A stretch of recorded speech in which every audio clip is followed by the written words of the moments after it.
السلام علیکم ناظرین، ویلکم ٹو مائی چینل ذکر وظائف۔ امید ہے تمام میرے پیارے دوست خیریت سے ہوں گے۔ ناظرین، آج کی ویڈیو میں آپ کو قربانی کا جانور لینے کے لیے وظیفہ بتانے لگی ہوں کہ وظیفہ پڑھنے کے بعد کیسے آپ اپنا من پسند خوبصورت جانور مناسب ریٹ پہ اپنی مرضی کے ریٹس پر لے سکتے ہیں۔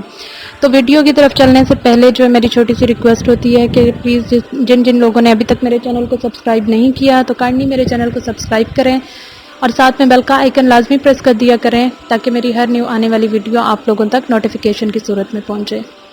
تو ناظرین، جیسا کہ آپ کو پتہ ہے کہ ذی الحج کا چاند نظر آنے میں کچھ ہی دن باقی ہیں، تو زیادہ لوگوں نے کچھ ہو سکتا ہے کہ کافی لوگوں نے قربانی کا جانور خرید لیا ہو یا کچھ نے ابھی خریدنا ہو۔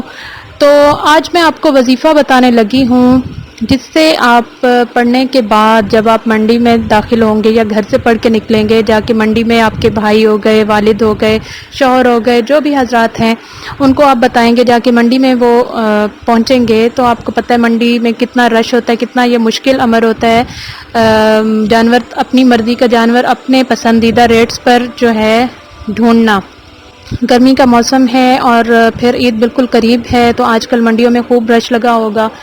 تو آج جو ہے میں آپ کو وظیفہ بتانے لگی ہوں، اس وظیفے کی مدد سے انشاءاللہ تعالی آپ دیکھیں گے کہ آپ اپنی من پسند اپنا جانور، خوبصورت ترین جانور جو آپ جانور چاہتے ہوں گے اس کو اپنے مناسب ریٹس میں، اپنی پسند کے ریٹس میں آپ لیں گے انشاءاللہ تعالی۔ تو مزید کوئی ٹائم ضائع کرنے سے پہلے میں آپ کو بتاتی ہوں آج کا وظیفہ کرنا کیا ہے کہ آپ نے یہ وظیفہ ہے 6 بسم اللہ اور 5 سورتوں کا وظیفہ۔ 6 بسم اللہ کس طرح سے بنیں گے کہ آپ نے سب سے پہلے پڑھنی ہے بسم اللہ الرحمن الرحیم اور سورت قل یا ایھا الکافرون، سورت کافرون پڑھنی ہے، ٹھیک ہے؟ بسم اللہ پڑھ کے، جیسا کہ ہمیں پتہ ہے کہ ہر سورت ہم نے بسم اللہ کے ساتھ ہی شروع کرنی ہوتی ہے، قرآن پاک کی جتنی بھی سورتیں ہوں۔ تو سب سے پہلے آپ بسم اللہ پڑھیں گے، پھر سورت کافرون پڑھیں گے، قل یا ایھا الکافرون۔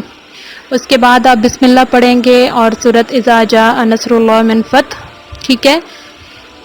اس کے بعد آپ پوری بسم اللہ پڑھیں گے اور قل ھو اللہ احد، ٹھیک ہے؟ یہ پوری سورت اخلاص پڑھیں گے۔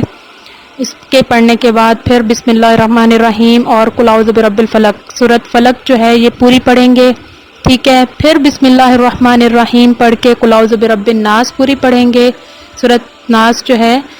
اس کو پڑھنے کے بعد اینڈ میں ایک مرتبہ پھر بسم اللہ الرحمن الرحیم، ٹھیک ہے؟ یہ پڑھیں گے۔ اب اس طرح